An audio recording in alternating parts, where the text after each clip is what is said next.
na pessoa do nosso amado Senhor e Salvador Jesus Cristo. Obrigado, Senhor, por mais uma vez nos reunir conforme a tua graça. Manifesta, Senhor, o teu poder no nosso meio, nos santificando pela tua palavra, Senhor. Como o Senhor intercedeu por nós milhares de anos atrás, se cumpre em nós hoje. Oramos por essa comunidade, Senhor, de Cosme de Farias. O Senhor tenha compaixão desse lugar, Senhor, atrás dos eleitos, para que eles ouçam a tua palavra e sejam salvos. Ajuda-nos, Senhor, a perseverar. Não nos permita, Senhor, esfriar, amornar. Não nos deixe, Senhor, olhar para trás como uma mulher de Ló. Ajuda-nos, Senhor, a corrermos com perseverança a carreira que nos foi proposta. Na noite de hoje, todos tenhamos a oportunidade de nos aproximar de Ti, Senhor.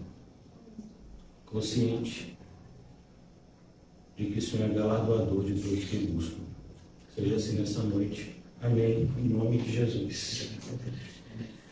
Amém, irmãos? Hoje nós vamos continuar o capítulo 2 de 2 Tessalonicenses. A gente já concluiu aquela primeira parte que fala da volta do Senhor, da grande apostasia, do anticristo. E a partir de agora, o apóstolo Paulo começa a traçar um paralelo. Isso a gente já viu algumas vezes na Bíblia, né?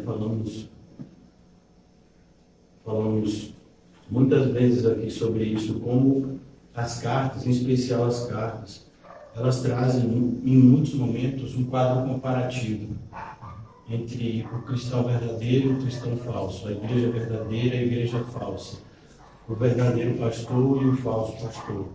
E mais uma vez o apóstolo Paulo vai fazer isso agora. Depois de falar da grande apostasia, e todos nós estamos aqui já a essa altura sabendo que a grande apostasia surge no cenário religioso e não no cenário, não religioso contra a religião, pelo contrário. As pessoas vão estar mais religiosas que nunca, as pessoas vão estar adorando a besta, elas vão estar sendo altamente estimuladas pelo falso profeta e elas vão estar adorando o anticristo como se fosse Deus. Esse é o cenário do fim. Não só 2 Tessalonicenses mostra isso, mas já vimos também em Apocalipse. Tivemos a oportunidade de ler Apocalipse 13, 17 e 18, se eu não me engano, e vimos isso. Já tivemos em outros momentos aqui na igreja a oportunidade de estudar Apocalipse todo. Então hoje o que a gente vai fazer? A gente vai continuar falando em 2 Tessalonicenses, esse estudo expositivo que temos sido direcionados por Deus a fazer. E o apóstolo Paulo, então, continuando a carta a esses irmãos, começa agora a motivá-los a perseverarem naquilo que é correto, depois que ele já tinha apresentado para eles aquilo que é errado. Então nós paramos ontem no versículo 12, amém? E hoje nós vamos retomar a partir do versículo 13. O apóstolo Paulo começa falando com esse elemento de ligação, essa palavra entretanto, é uma conexão entre aquilo que foi falado antes e o que vai ser falado a partir de agora. Então, entretanto, contudo, todavia, e é isso que o apóstolo Paulo fala. Diante dessa informação que eu dei a vocês, de como vai estar o mundo, pouco antes de Cristo voltar e trazendo a consumação da obra que iniciou. Diante desse cenário, é importante que vocês, igreja fiel, permaneçam. Por isso, o título da mensagem de hoje, a palavra de motivação à igreja remanescente. Essa palavra remanescente ela é muito vista no Antigo Testamento, em relação a tantas vezes que o povo de Deus se afastou dele. E era sempre dito, por mais que o povo se afaste, o Senhor sempre guarda para si um remanescente. um grupo de pessoas que permanecem fiel. Mesmo no cenário da grande apostasia do Reino do Norte, né, na época de Acabe e Jezabel, segundo o historiador Flávio José, quase 10 milhões de habitantes desse reino, e a palavra que o Senhor deu a Elias: eu reservei para mim 7.000 joelhos que não se dobraram a Baal. Então, olhe a proporção, como é assustadora. E a gente não está muito diferente, né? O que Paulo traça aqui em 2 Tessalonicenses, o que vimos lá também em Apocalipse, o que também vimos nos sermões proféticos de Jesus acerca do fim, não são diferentes. Né? Por se multiplicar a maldade, o amor de quase todos se esfriará. Em outra passagem, o Senhor vai dizer que se Ele não abreviasse aqueles dias, ninguém seria salvo. Então é importante que a gente enfrente de frente, porque nós temos uma tendência, né, a agir de forma muito emotiva. Então a gente fica desestimulado muito fácil. Quando eu falo a gente, eu estou falando a gente hoje aqui, eu falo a gente ser humano. Você pega, por exemplo, o livro de Ageu, e o povo está sendo estimulado a reconstruir o templo. Eles se estimulam quando Ageu fala da primeira vez, passa menos de um mês, eles já estão desestimulados de novo, precisando de mais palavras de motivação da parte de Deus para continuar a obra até o fim. Então nós somos assim. É por isso que o Senhor Jesus nos fala: orai e vigiai sem cessar. Não só no sentido do pecado, em relação a gente fazer determinadas coisas contrárias à vontade de Deus, mas em relação também ao pecado de não fazer o que Deus nos manda fazer. Então nós nos desmotivamos a fazer a vontade de Deus muito fácil, parecido com um menino birrento. Né? Já que ninguém está batendo palma para mim, então também não vou fazer mais. Então a gente parece muito assim também, né? A nossa postura. Por isso que a Bíblia sempre nos leva a gente procurar ter uma atitude madura, não maturidade do ponto de vista da psicologia humana, mas a maturidade espiritual, né? Para que a gente não esteja desmotivando o tempo todo, e muito menos assim procurando falsas doutrinas para nos enganar, porque as verdadeiras estão doendo, procurando uma falsa igreja, porque a verdadeira parece que está incomodando. Então, maturidade espiritual nesse sentido de enfrentar as coisas de frente, saber que as coisas são desse jeito, e mais ainda, e se alegrar nisso. Porque não tem nada melhor do que a gente ter a sensação de que está no caminho certo, a gente está indo para o céu. Então não tem nenhum coitadinho aqui. A nossa leve e momentânea tribulação produz para nós um eterno peso de glória acima de qualquer comparação. Então não tem nenhum coitadinho aqui, pelo contrário, somos extremamente privilegiados, somos abençoados, somos pessoas que deveríamos estar gratos a Deus o tempo todo pela sua eleição. Sabemos que Ele nos escolheu, não sabemos o porquê, mas Ele nos escolheu. E Paulo vai falar, inclusive, sobre essa doutrina da eleição aqui, a partir de agora. Vamos começar? Amém. Entretanto, devemos sempre dar graças a Deus. Então, mais uma vez, Paulo já falou isso aqui várias vezes na primeira carta. Qual é a vontade de Deus? Que a gente viva sempre agradecido. Que a gente viva sempre, louvando a Ele. Que a gente não murmure pelas coisas. Que a gente, de fato, aprenda a viver contente. Não tem nada mais triste do que um crente infeliz com Deus. Que a ideia é que passa que, como assim, se Deus seu é tão maravilhoso e você está triste com Ele? Você está querendo que eu siga esse Deus? Que você diz que ama você e você está assim se sentindo desse jeito? Então é muito perigoso a postura de alguns hoje. Essa postura de uma insatisfação aberta em relação à vontade de Deus, como se ela não fosse boa, perfeita e agradável. Então não entendo porque Deus está preso comigo, eu não mereço. Aí está de brincadeira, né? Você pode até não entender, a gente tem uma limitação em relação a entender a vontade de Deus, mas a gente sabe que ela é boa, perfeita e agradável, isso é fato. Né? Então, aqui o apóstolo Paulo está mostrando para os cristãos que é assim que eles têm que agir.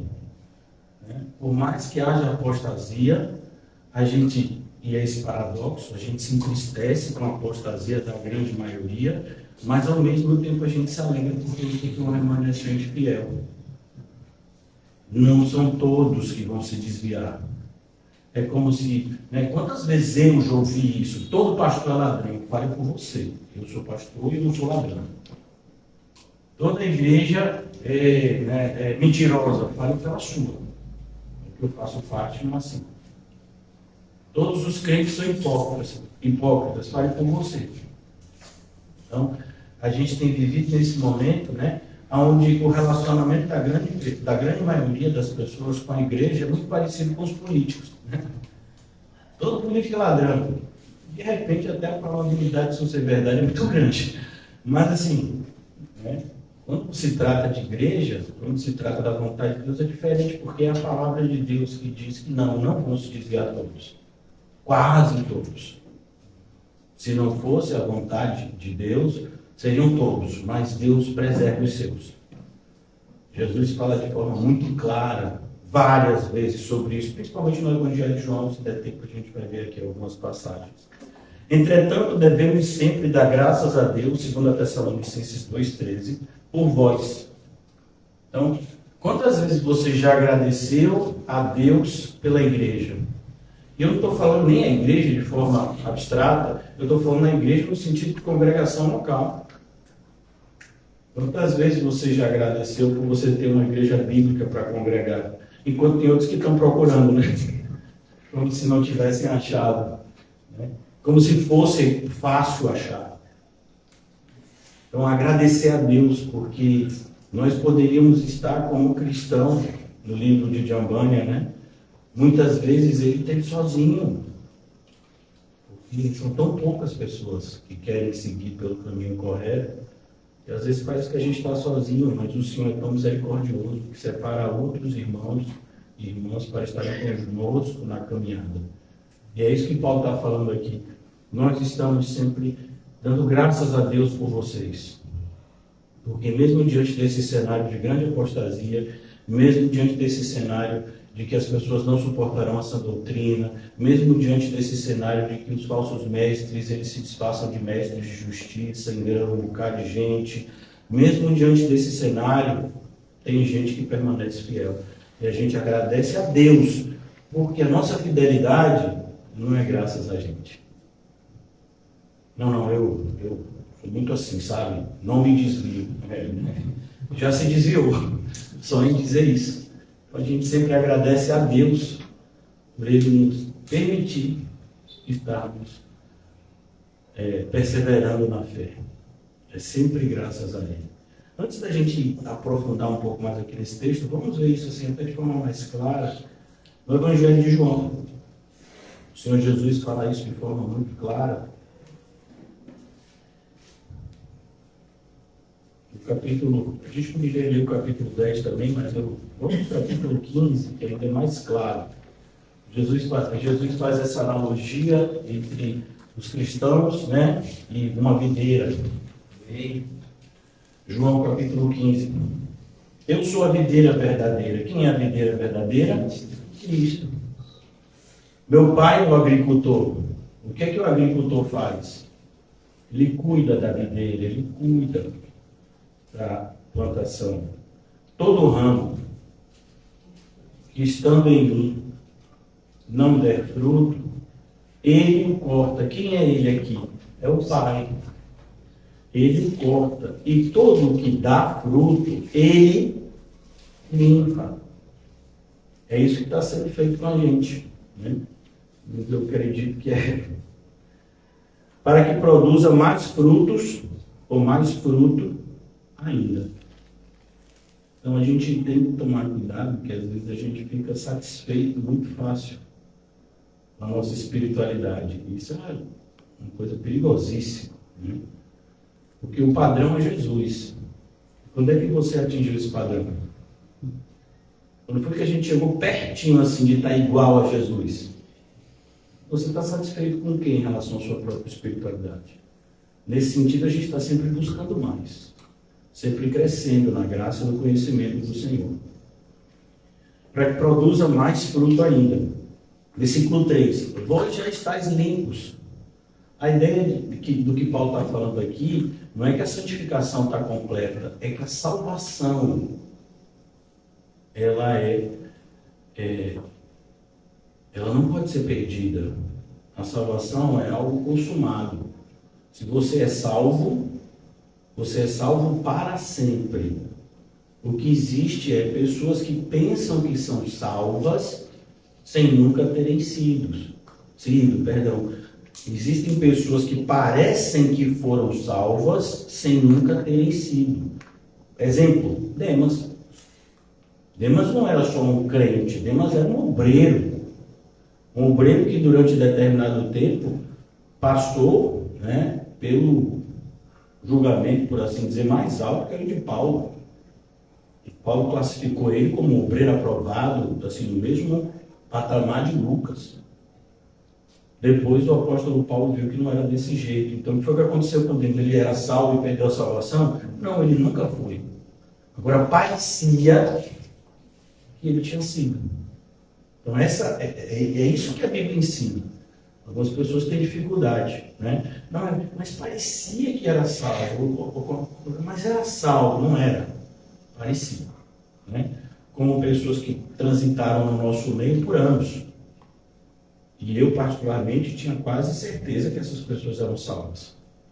De repente, essas pessoas começaram a andar em uma outra direção e evidenciaram que nunca foram salvas. Então, é isso que está sendo ensinado aqui. Vós já estáis limpos. E o que é que o limpo faz? Limpa-se mais ainda. Não está escrito em Apocalipse 22? Pela graça que vos tenho falado. Então é por isso que a salvação, ela é perfeita, ela não se perde. Por quê? Porque a salvação é Deus quem salva, não é a gente. Então Deus perfeito salva de forma perfeita. E somos salvos pela graça, como um dom, como um presente que recebemos, não como um direito que temos. Versículo 4. Permanecei em mim. E aqui agora, veja como a conexão, né? E se a gente não lê devagarzinho, como a gente está lendo aqui, muitas vezes a gente perde esse sentido que é tão claro aqui nesse texto. Da soberania de Deus e a responsabilidade do homem. Não como princípios opostos, mas princípios complementares. Que aparecem na Bíblia sempre completando um ao outro. Tudo que você fizer de correto é Deus. Inclusive, a sua força para lutar contra o pecado vem de Deus. Quando você consegue resistir a determinadas coisas, quando você consegue continuar perseverando na prática do bem, não se aplauda, glorifique a Deus. É Ele. Então, permanecer em mim, mas mostrando que é um esforço da nossa parte. Um esforço, uma responsabilidade que temos de fazer tudo o que podemos. Então, não é desculpa. Eu estou sem força de ir para a igreja hoje. A única possibilidade dessa frase estar correta seria se você estivesse numa UTI. Aí sim, está na UTI, não podia, estava todo entubado, em casa, assim, fiquei meio assim, né? Não sei, não entendo isso, não sei. Eu fico imaginando você querendo entrar no céu e o Senhor Jesus dizendo que hoje eu não estou com vontade de te botar para dentro do céu. Eu vou para o inferno. Mas está escrito. A maneira como você trata ele, espere ser tratado da mesma forma. Eu estendi a mão, está em Provérbios. Eu estendi a mão. E vocês estão... E não é a mão de Deus que está sendo estendida. E vocês estão desfazendo da mão de Deus. Então tá, então vou guardar minha mão. Quando vocês clamarem por socorro, não socorro vocês. Sabe o que diz Provérbios? Eu rirei. Tem gente que passa bem longe dessa passagem, né? Meio que se envergonha dessa face de Deus. Não deveria. Isso é justiça. Então, cuidado, né? Deus não se zomba. É porque, sabe, está sendo tão difícil para mim assim, eu não sei. Alguém deixa de comer assim 3 dias seguidos, porque as coisas estão difíceis? Alguém deixa de ir no banheiro o dia inteiro, porque está na correria? Só se estiver usando fralda, né, geriátrica. Não, vai no banheiro, come. E não pode tratar da sua alma? É que você não está dando importância para ela. Então, já que você não dá importância para ela, você vai para o lugar onde as pessoas que não dão importância para a alma vão. Como é nesse lugar? Inferno. Pastor, mas o senhor é muito radical. Eu não. A Bíblia. E se eu ensinasse diferente para vocês, para agradá-los, eu estaria mentindo, enganando vocês, demonstrando falta de amor por vocês. Então, cuidado. Versículo 4. Permanecer em mim e eu permanecerei. Então, veja, a iniciativa é sempre de Deus. Mas Ele cobra de nós uma reciprocidade. Não é como se Deus nos levasse para o céu pelo cabelo. Você vai para o céu, vai. Não adianta espernear. Não. Ele troca o seu coração de maneira que você vai amar a vontade dele. E vai odiar o seu pecado, que antes você amava. É o que está escrito em Ezequiel. Eu vou trocar o coração de vocês, a ponto de que vocês sentirão nojo pelo que antes vocês sentiam prazer. Está na Bíblia, irmãos. E é impressionante como não se ensina isso hoje. Liga o YouTube, a televisão, o que for. Veja o que os evangélicos estão ensinando. Não passa nem perto desse ensino básico. Isso é básico. Isso é elementar. Isso é igual você entrar numa sala de matemática e não tem lá as 4, né? As 4 ações, né, elementares. Quais são? Diminuir, somar, dividir, multiplicar. Isso é o básico da matemática. O que você aprende quando você aprende? Senão você não vai conseguir fazer nada em matemática. Porque tudo em matemática é somar, dividir, multiplicar. Tudo vai exigir isso. Se você não aprender o elementar, é como, por exemplo, como é que você vai estudar a língua portuguesa se você não for alfabetizado? Qual é o elementar? Ser alfabetizado. Aprender as palavras, como lê-las. Aí depois você vai entender a complexidade da língua portuguesa. Substantivo, pronome, o que é uma frase, o que é uma oração. Aí você vai aprender. Mas antes você tem que ser alfabetizado. Então isso aqui é o básico. Então você não fala o básico. Por quê? Porque as pessoas são analfabetas. Bíblicas. Quando você fala o básico, mas é assim. Você não sabia que era assim. Como você não sabia que era assim? Você tem 10 anos de igreja, você não sabia que era assim? Não, eu pensei que Jesus só removia a pedra. Não foi nem ele que removeu, ele mandou que removessem a pedra, ele só mandou depois Lázaro sair. Mas na música tem diferente. Então foi a música que ele ensinou do Regis Danese. Você aprendeu teologia com a música de Regis Danese. Isso é a igreja evangélica dos nossos dias. Então, cuidado. Permanecer em mim e eu permanecerei em vós. Como não pode, preste atenção, não pode. Não pode. E por que não pode? Porque Deus não quer que possa. É sempre assim.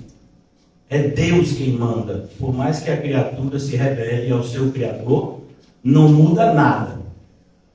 Deus continua sendo o Senhor dos senhores. Você pode espernear o que quiser. Ele é o Senhor dos senhores. Como não pode o ramo produzir fruto de si mesmo, se não permanecer na videira, assim nem vós podeis dar, se não permanecer. Então, quando a pessoa se ausenta sistematicamente dos encontros, o que está acontecendo? Voluntariamente as pessoas se ausentam dos encontros. 2, 3 semanas de vir na igreja volta. 1 mês, 2, 3 meses. Está brincando de casinha, irmão. Eu vou fazer um chá para você. Sabe aquele negocinho de plástico? Que tem, né? Xícara de plástico, pratozinho de plástico, garfozinho de plástico. Hoje em dia as crianças nem querem brincar mais disso, né? Com videogame. Mas minhas filhas ainda brincaram disso. Meu pai toma um chazinho aqui com a gente. Aí você pega lá o copinho, né? Agora sente aqui que eu vou preparar comida, né? Não sai comida nenhuma, né? É só brincadeira. Tem gente que está brincando de igreja. Né? Imagina, olha, irmão, tem algo, uma das coisas que mais dói no meu ouvido é quando alguém diz assim: eu vou visitar a igreja. Aqui é um museu. Por que eu saio? A gente visita museu, a gente visita o zoológico. Mas visitar uma igreja? Vou fazer uma visita a vocês. Não entendi. Alguém está precisando ser visitado aqui? Por que quando alguém está internado no hospital ninguém visita? Quer visitar a igreja? Quando o Senhor Jesus fala de visita, ele diz: eu estive preso e me visitaste, estive enfermo, me ajudaste, né? Sim, não tem ninguém preso nem enfermo ali, ele vai visitar a igreja. Aí eu vou pagar uma moral. Você pode me dar moral? Não. Só quem pode é Deus. Quando Ele se aprova o que a gente faz, a gente se alegra. A gente não precisa da aprovação dos homens, pelo contrário. A gente até tem, em determinado sentido. Mas veja como as pessoas falam e nem refletem. Parece bonito dizer isso. Tanto que as pessoas falam muito, né? Minha irmã, mas eu vou visitar essa igreja, viu? A pessoa que já congregou com a gente. Diga assim: vamos lá que eu vou visitar, viu? Para quem vai matar a gente aqui? É algum atentado terrorista? Mas eu não sei, não. Vai que o falso irmão com o verdadeiro irmão é igual a Caim e Abel. Imagine, vem visitar e depois não para tomar um sorvete. Eu tomo, não. Sei o que tem lá dentro? Vamos tomar um suco. Não tomo, não, irmão. Estou bem. Só água. Eu vou botar água. Eu mesmo boto água. Então, cuidado. Porque é esse clima mesmo. Nós estamos inseridos em uma guerra espiritual. Ninguém está brincando de casinha aqui. Está escrito lá em 1 Pedro: sede sóbrio e vigiai. Nosso adversário está... E é o diabo que vai vir? Não, ele vai usar pessoas para isso. Ele vai usar pessoas que se disfarçam de amigos, que se disfarçam de melhores amigos, que se disfarçam de ministros de justiça, ou seja, pessoas que têm uma moral assim, irretocável. Não está dizendo nada. É crente, tem dado fruto. Não sei se posso ir de vez. Permanecei em mim, e eu permanecerei em vós. Como não pode o ramo produzir fruto de si mesmo, se não permanecer na videira, assim nem vós o podeis dar, se não permanecerdes. Então as pessoas se afastam da igreja e acham que é crente igual a gente. Uma gente que está vindo para os cultos, está questionando o nosso cristianismo o tempo todo. Pelo menos eu faço isso comigo o tempo todo. E as pessoas que nem vêm se acham assim, creem e nem questionam. Não, estou salvo. Claro. Céu. Não sei se de repente tem um lugar no inferno que der o nome céu só para, né? É a única possibilidade. Versículo 5. Pastor, eu pensei que hoje o culto ia ser mais motivacional. Eu também pensei. Eu sou a videira, vós os ramos. Quem permanece em mim e eu nele, esse dá muito fruto. Aí o Senhor Jesus aqui, olha, falando numa linguagem que a gente compreende, né? Uma linguagem assim bem popular, até porque eu procuro aprender com o apóstolo Paulo, a gente não quer falar bonito, a gente quer falar de forma compreensível. Então, o que ele está dizendo aqui é, o Senhor Jesus está subindo o sarrafo.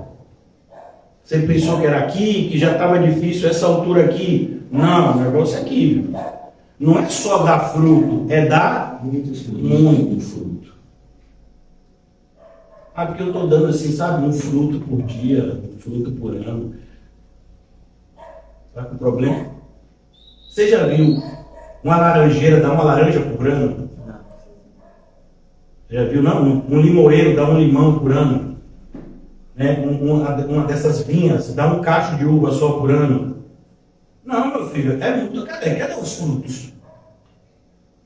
Por que essa contenção? Porque a gente fica muito.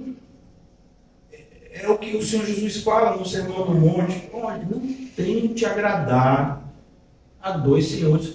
Mas, irmão, a gente faz isso o tempo todo. É verdade. Então é como se, tipo, eu já tenho um fruto. Agora só no que vem, né? Porque senão eu já tenho um fruto. Então agora, né? Só no que. Não. Você deu um? Oh, que legal. Cadê o outro? E por que essa cobrança devia vir de você? Porque dar fruto é muito bom. Isso deveria gerar prazer em nós. Você não está sentindo prazer nisso? A galinha tem prazer quando bota ovo? Você não tem prazer quando dá fruto? Qual é o propósito, então, da sua existência? Ser frutífero? Então, é preciso que a gente tome cuidado, porque parece que fazer a vontade de Deus é bom para Deus. Não. Fazer a vontade de Deus é bom para a gente.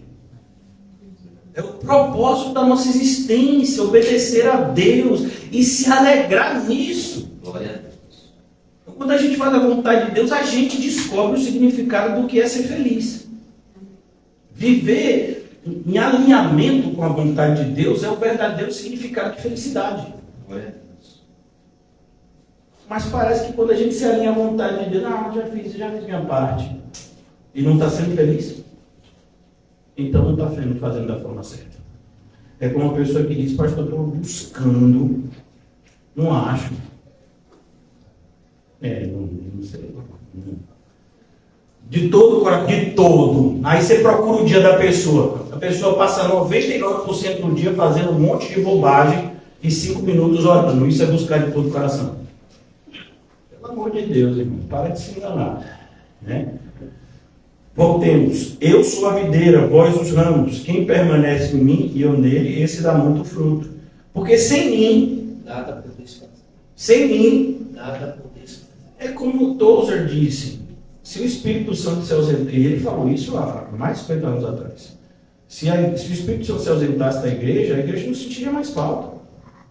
A maioria das pessoas chegam não, o nosso planejamento é esse aqui, é 100 almas por mês, vamos para aquele bairro, a gente já fez conexão com o político X e Y, e assim, orou. Não, gente, inteligência. Quer dizer que você faz a obra de Deus com inteligência. Onde na Bíblia está isso? Não, nós somos direcionados por Deus ou não estamos fazendo a obra dele. Nós não somos cabeça, irmãos, nós somos o corpo. O cabeça é Cristo. Então, ele que diz, vai. Olha, um centurião percebeu isso. Ele nem era cristão. Ele não era cristão, ele não tinha cristão naquela época. Ele não era judeu, não era religioso. Mas ele entendeu. Ele disse, eu sou centurião. Eu tenho 100 homens aqui que dependem de só fazem comando. Se eu disser vai. Se eu disser fica. Agora imagina o senhor que manda em tudo. Não precisa ir lá em minha casa, não. Eu sou judeu. Você está com uma palavra. Louvado seja o Senhor. E o universo tem que te obedecer. Irmão, não é nem judeu. E teve essa concepção, e teve essa compreensão acerca de Cristo e o seu poder. E os crentes não têm. Então, cuidado, é tudo dele, por ele. Não podemos fazer nada. Pastor, por que a gente não sai daqui e vai? Não vou. Você vai? Pode ir, tchau. Eu não vou, não. Só saio daqui se o senhor mandar.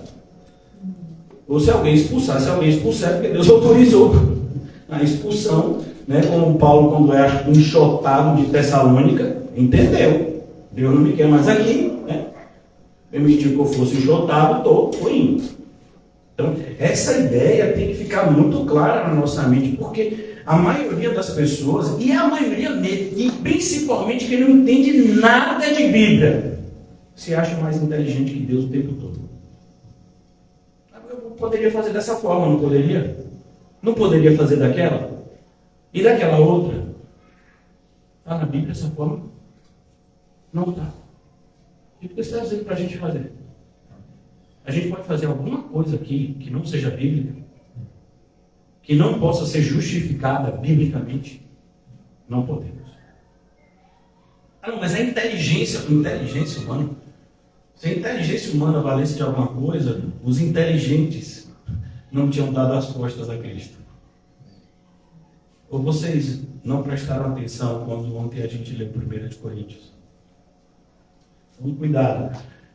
Se não permanecer em mim, nada. Agora preste atenção, esse nada, irmãos, não é nada no sentido absoluto. Então a pessoa não está em Cristo, aí está pregando um falso evangelho e a falsa igreja crescendo. A pessoa está fora de Cristo e consegue, né, inventar uma vacina. Esse nada podeis fazer é no sentido de agradar a Deus. Então, tudo que a pessoa fizer, por mais que agrade a sociedade, por mais que agrade as pessoas, não está agradando a Deus. Então, é isso que muitos crentes não conseguem, né, discernir. Mas como é que diz que nada podeis fazer? Ele está fazendo um monte de coisa, o negócio está crescendo. Não, você não entendeu. Está crescendo para a própria destruição. Então, cuidado. Esse nada no sentido de agradar a Deus, de algo correto, de algo que vai durar para sempre. Né? Versículo de número 6. Se alguém não permanecer em mim, será lançado fora, a semelhança do ramo, e secará, e o apunharão, e lançam ao fogo, e o queimam. Você entendeu? Então, cuidado com a tentação de se afastar do Senhor, achando que não tem problema. Tem problema. Tem muito problema. E o principal problema é quando parece não estar tendo problema nenhum. Porque significa que Deus abandonou. Quando Deus não disciplina, aí as pessoas vão morrer de medo. Porque isso é sinal de rejeição e não de aprovação. Versículo 6. Se alguém não permanecer em mim, será lançado fora, a semelhança do ramo, secará, e o apanham, lançam no fogo e o queimam. Se permanecerdes em mim e as minhas palavras permanecerem em vós, pedireis o que quiserdes. Ah, tá vendo? Eu quero ver na mega da virada. Não, você não entendeu. Se você está em Cristo, você pensa como Cristo. Você deseja as coisas que agradam a Cristo. Então é claro que o que você desejar conforme a vontade de Deus vai acontecer. Aleluia. Isso não é um sopro, como as pessoas falam. Está vendo? Você pedir, os falsos profetas amam esse tipo de texto. Você pedir, ele vai fazer, nada quebrado, né? Nada faltando. Está vendo? Pedir, foi ele que falou. Não, ele não falou isso não. É você que está inventando o significado para o que ele disse. Leia direito. Voltando ao texto. Se permanecerdes em mim e as minhas palavras, as minhas palavras permanecer em vós. Isso significa a mente de Cristo sendo implantada em nós. Como está escrito em 1 Coríntios 2, nós, porém, temos a mente de Cristo. Então a gente pensa no Cristo. E a palavra de Cristo é que nos ensina a pensar como Ele. Isso não é mágico. Não é agora eu penso como Cristo. Não. É estudo de Bíblia. É você entendendo pela Bíblia como é que Cristo pensa e você segue isso aqui. E agora você sabe o que Cristo quer. E sabendo o que Cristo quer, você que ama Ele, vai querer a mesma coisa. Ah, então aí fica legal. Por quê? Porque você quer o que Ele quer, então vai acontecer. Porque tudo que Ele quer acontece. Ninguém pode impedir a vontade dEle. É isso que Ele está ensinando. Esse é o ensino. Esse é o princípio aqui. É o que Paulo fala em Romanos. Não vos conformeis nesse século, mas transformai-vos pela renovação do entendimento, para que então experimenteis a vontade boa, perfeita e agradável do Senhor. Permaneceis em mim, e as minhas palavras permanecerem em vós, pedireis o que quiserdes, e será feito. Nisso é glorificado meu Pai, que deis muito fruto. E assim vos tornareis. Porque tem gente que diz que é discípulo de Jesus, não tem meio fruto. Como se meio fruto pudesse existir, né? Mas não tem meio. Eu fico imaginando, irmãos, uma árvore se levantando, tirando as raízes, saindo caminhando, tipo desenho animado. Eu estou chateado de ficar nesse solo aqui. Acho que eu vou ficar na rede hoje. Você acha que se a árvore não estiver no solo, ela vai receber os nutrientes de onde? A árvore. Estou nem falando do ramo. Aí eu falo, não, mas não estou ouvindo nada. Mas assim, eu leio um versículo por dia. Eu estou ouvindo sermões de Spurgeon. Você deve estar só ouvindo e entrando por um ouvido e saindo pelo outro. Porque se você tivesse ouvido, você tinha voltado para a igreja. Mas numa rapidez mais rápida que o The Flash. Se você prestasse então em meio sermão de Spurgeon, você ia valorizar a congregação local como nunca. Mas as pessoas achando que são crentes ouvindo sermão pela internet. Sem estar conectado a uma congregação local e achando que isso é a coisa mais normal do mundo, porque isso é moderno. Eu sou um crente moderno. Meu irmão, crentes modernos vão para o inferno, porque o caminho é antigo. Se você está em algum caminho novo, é engano. O caminho não é antigo porque é da época de Jesus, não. O caminho já era antigo na época de Jeremias. Você pega o livro de Jeremias e diz, olha, continuem no caminho antigo. Jeremias, 580 anos antes de Jesus. Já era antigo ali. Não estou nem falando do século I.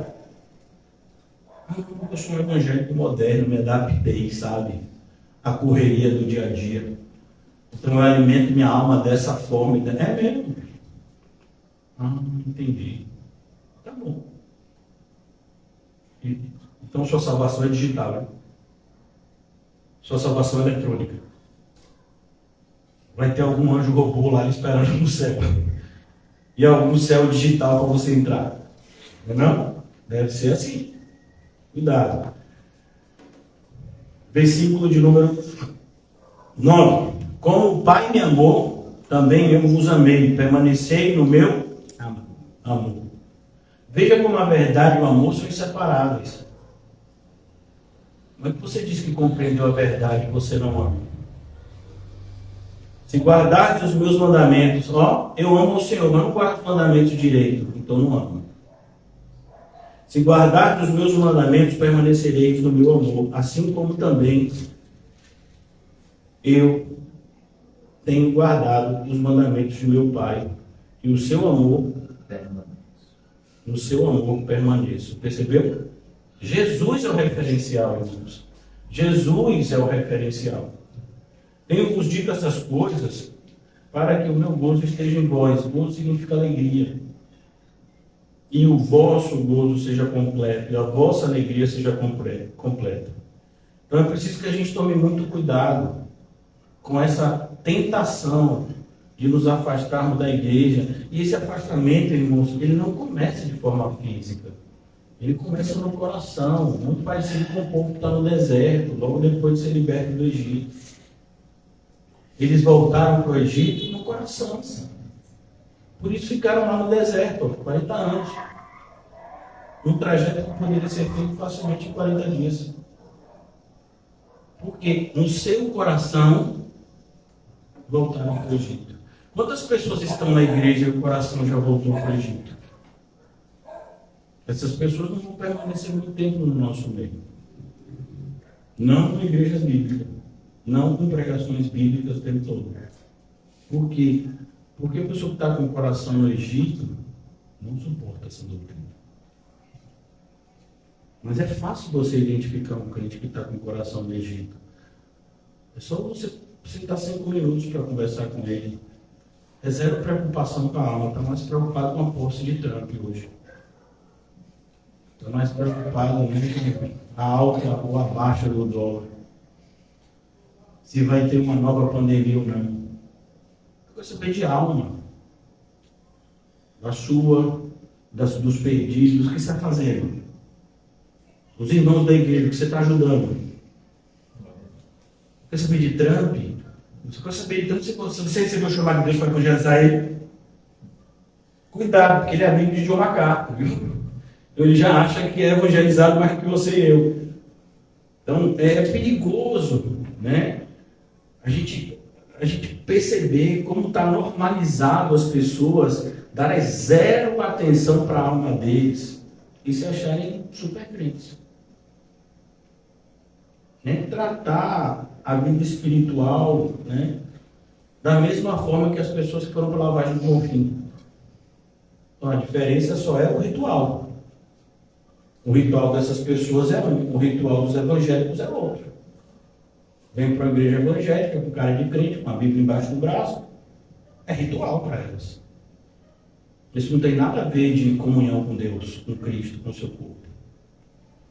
Então é preciso que a gente tome muito cuidado para que a gente não venha se tornar esse tipo de crente. Voltando agora para 2 Tessalonicenses 2, já caminhando para o final. Entretanto, devemos sempre dar graças a Deus, 2 Tessalonicenses 2,13. Entretanto, devemos sempre dar graças a Deus por vós, irmãos amados pelo Senhor. Irmãos amados, olha, eu amo muito vocês, mas assim, não vai de vez no meu amor. Se sinta amado porque Cristo nos ama. É o amor de Cristo por nós quem faz. É claro que o amor de Cristo por nós, ele passa pelos irmãos e chega até nós. Mas nós somos canais imperfeitos. Perfeito é aquele líquido que transita em nós. Se assim a gente puder parafrasear, né? Como um líquido. E se for sólido, pode ser também, depende da analogia que você queira dar. Não necessariamente tem que ser líquido. Irmãos amados pelo Senhor, porque Deus nos escolheu. Olha, Deus escolheu você, irmão. Amém. Você entende isso? Graças a Deus. Deus escolheu você. É verdade. Também quem não me escolheria? Né? Eu acho que você não é escolhido, não. Essa resposta não é de eleito, não. A resposta de eleito é o contrário.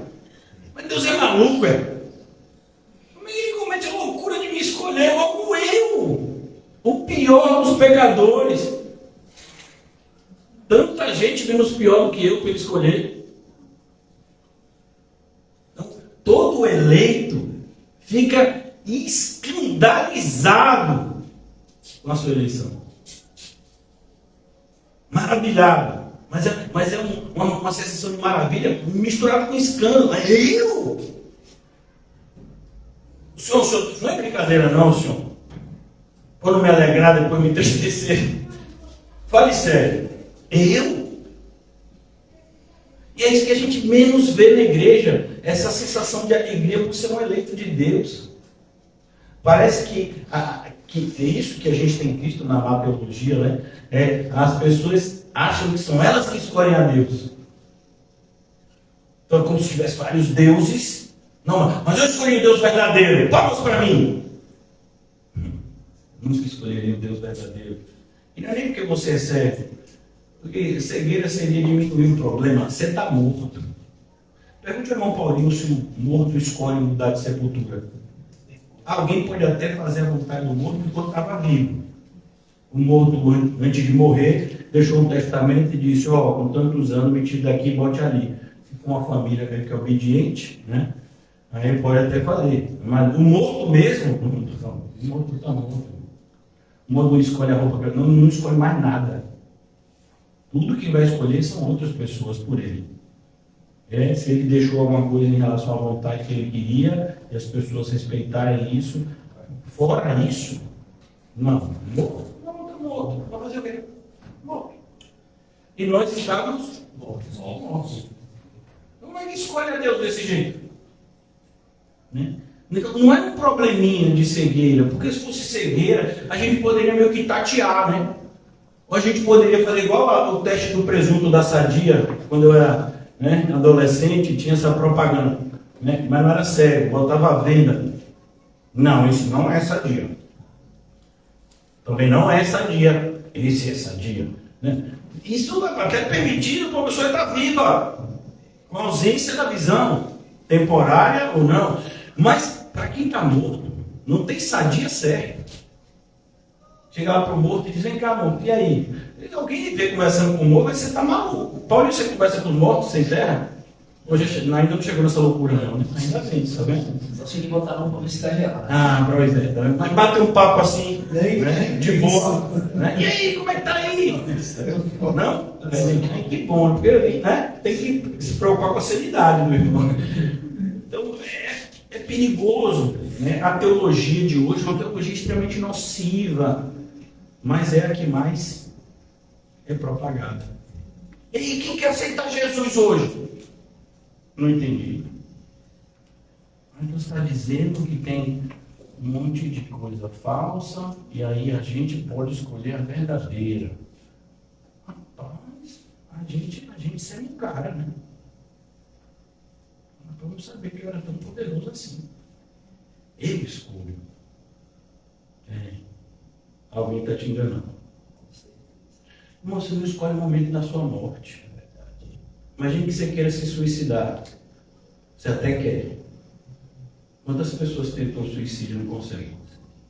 Várias. De todo tipo. Toma remédio, faz isso, tenta se jogar de determinado andar. Se não for a hora da pessoa, e quem determina essa hora? O mesmo que determinou a hora do nascimento. E ele determinou a hora da morte antes do nascimento. É o que está na Bíblia. Ele conta os cabelos. Olha o controle exaustivo, irmão. Olha, nem sei se tem máquina para contar cabelo de cabeça. E olha que a gente tem uma tecnologia absurda nos dias atuais. Deus conta. Ele olha para você. 1.100.000 fios de cabelo. 0 fio de cabelo. Mas aí não. Ali é porque raspou. Viu? Mas se não raspar, sai alguns. Então, a gente tem que tomar muito cuidado, porque desconfiar da soberania de Deus é um dos pecados mais comuns da igreja. Parece que Deus nem é Deus. Muitas pessoas têm tratado Deus como o faraó tratou quando Moisés chegou no Egito. Deus mandou se libertar o povo dele. Mas que Deus? Aqui a gente tem um bocado. O que o seu é melhor? E viu que o negócio não deu bem para Faraó, né? E Deus, inclusive, endureceu o coração de Faraó, só para Faraó entender que com Deus, então cuidado, para que você não haja com esse grau de insanidade que Faraó agiu e ter o mesmo destino que ele. Entretanto, devemos sempre dar graças a Deus por vós, irmãos, amados pelo Senhor, porque Deus vos escolheu desde o princípio para a salvação. Então, essa é a frase que Paulo fala logo depois de ter falado para os irmãos do cenário da grande apostasia. Então Paulo está dizendo, o negócio está ruim, né? Vai piorar muito mais. Mas fique tranquilo, porque se vocês são crentes fiéis, vocês só têm que se alegrar. Mais uma vez, a nossa leve e momentânea tribulação está produzindo para nós eterno peso de glória. Então não temos por que nos desesperar na tribulação, pelo contrário.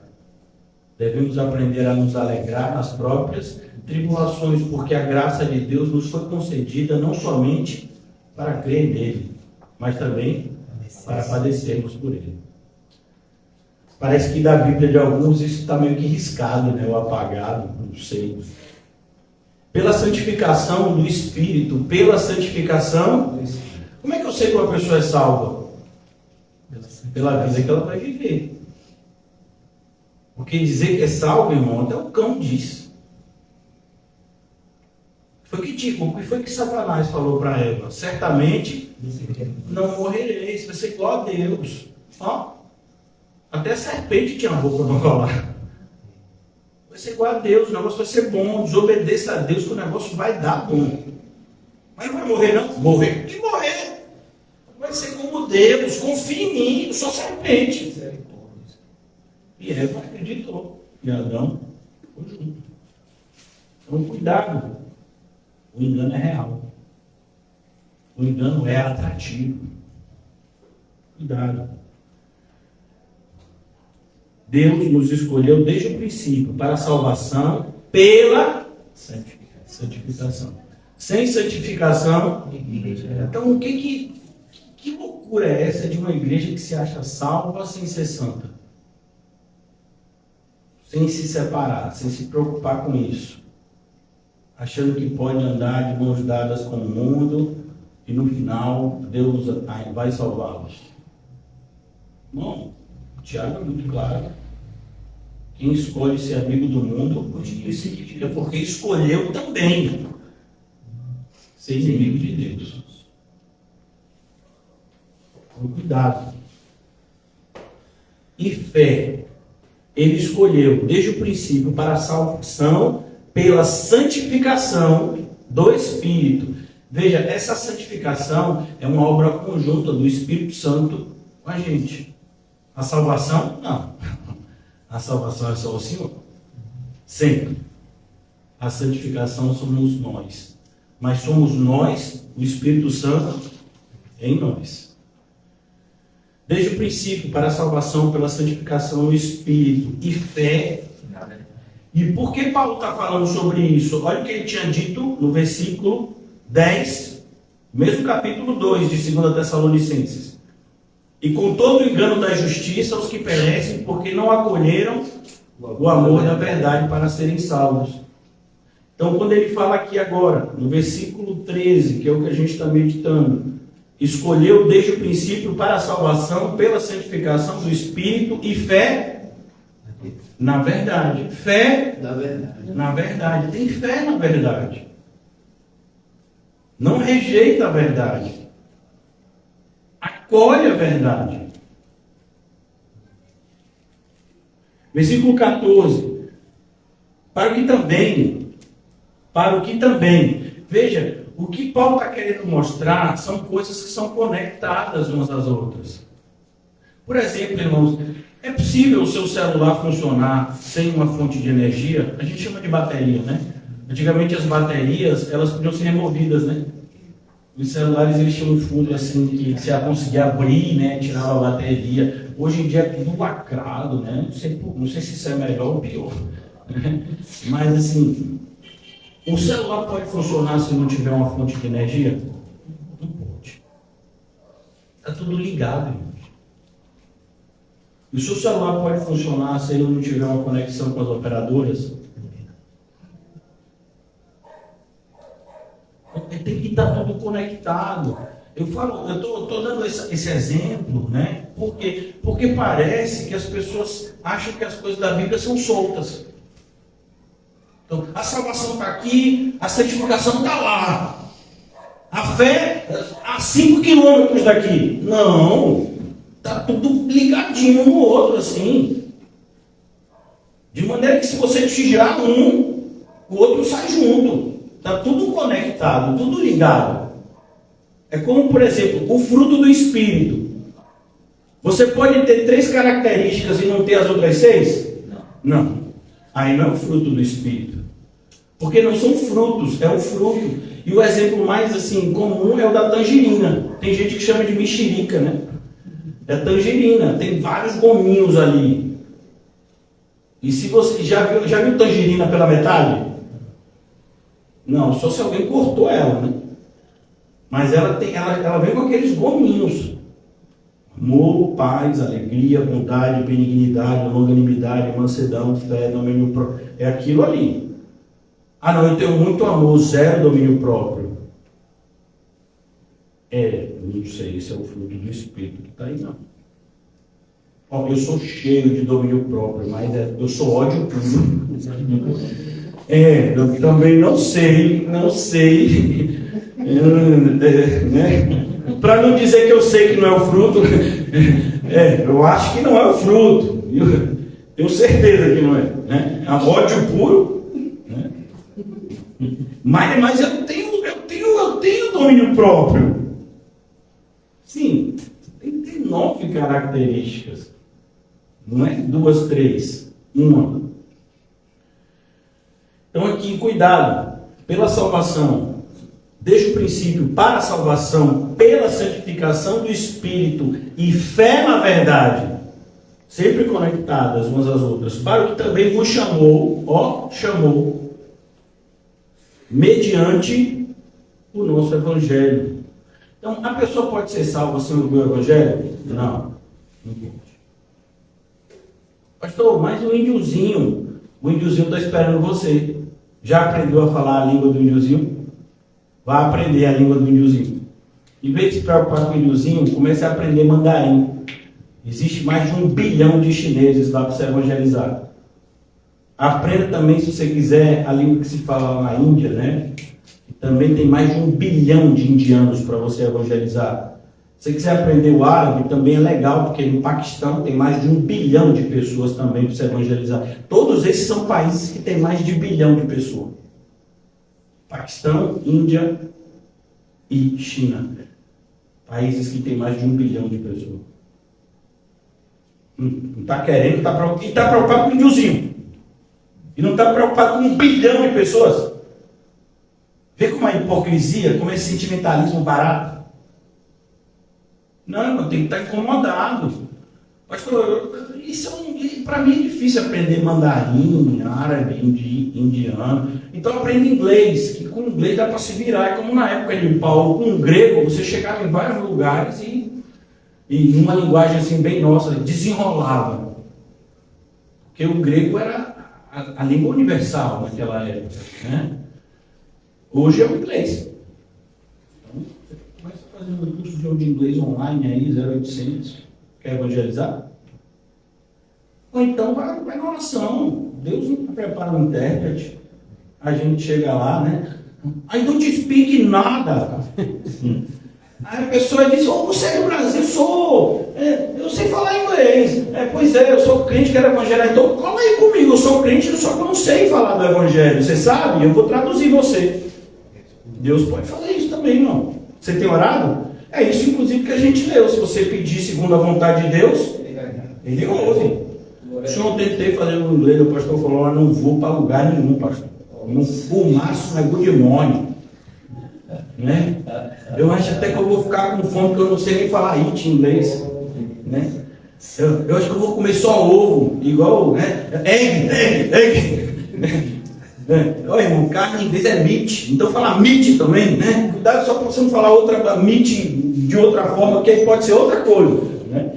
Então, não sei, você ora. Se você não intérprete, o inglês aqui não vai para lugar nenhum, senhor. Nem português eu estou sabendo falar ainda. Eu estou falando igual o menino lá, cheguei no Brasil, né? Então é assim, Senhor, né? Vamos com calma comigo. Não, então tudo bem. Tem uma pessoa que sabe falar inglês, não entende muito do Evangelho, Mas você não entende? Está estudando a Bíblia? Não, a Bíblia estou estudando. Então vamos, vou arranjar um intérprete para você. Oração. Então, eu nunca tinha pedido isso. Tá vendo como você quer evangelizar? Então, quando você quer mesmo, você se preocupa, irmão. Né? Tá lá, tá orando pelo Paquistão. Esses dias eu estava andando, eu vi um camarada andando na minha frente com uma blusa Hezbollah. Rapaz, eu cheguei e falei, polícia tinha uma sacola, porque vai que botou uma bomba, saiu correndo, né? Mas não, só tava escrito Hezbollah, uma metralhadora assim, tinha uns cabelos meio, né, estranho. Falei, deixa eu me levantar, saindo devagarzinho aqui, sem nada assim, muito, né, para não chamar muita atenção. Mas, quer dizer, por que não vai evangelizar lá? Criticar é fácil. Né? Mas sabe por que não vai evangelizar lá? Eu digo, não está vindo para a igreja aqui. 3 cultos, irmãos, por semana.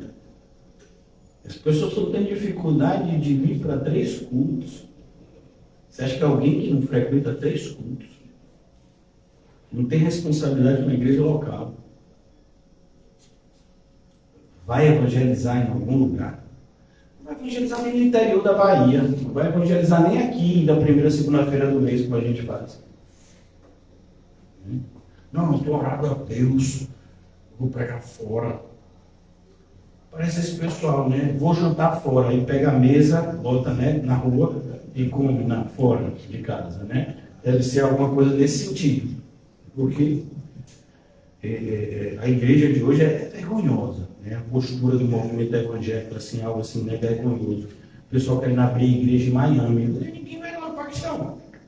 Esse pessoal de Lagoinha aí, tudo cheio de jatinho, BMW, né? Não vai lá no Paquistão. Chama esse aí da Arena Fonte Nova, que foi para o parque de exposição. Eu tenho uma passagem para você para o Paquistão. Você vai pregar no estádio. Você é profeta?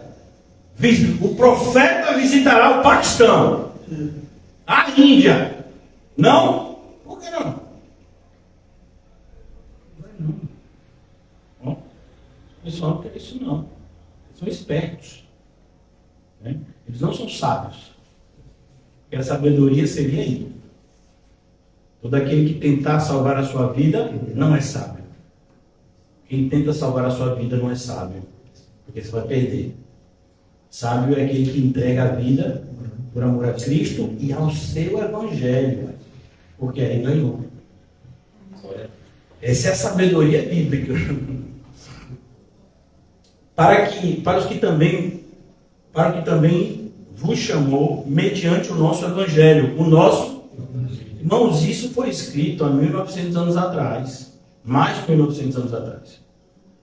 Nosso evangelho. Paulo já tinha que colocar o pronome nosso. Por quê? Porque haviam outros. Havia gente persuadindo já. Havia gente já adulterando a verdade naquela época. Imagine hoje. Nada quebrando, nada faltando e dizendo que isso é evangelho. Isso é bruxaria, irmão. Se for com desse pessoal aí que faz bruxaria, ele nada quebrando. Traga a pessoa amada em 7 dias. Arranje um emprego em 1 semana. Isso é coisa de bruxaria, irmão. Evangelho é renunciar a tudo, tome a sua cruz e siga Jesus. Isso é básico. Então, a pessoa dizer que é evangélico e falar as coisas que falam, isso deveria ser visto como uma abominação. Não, mas as pessoas batem palmas, compartilham, curtem.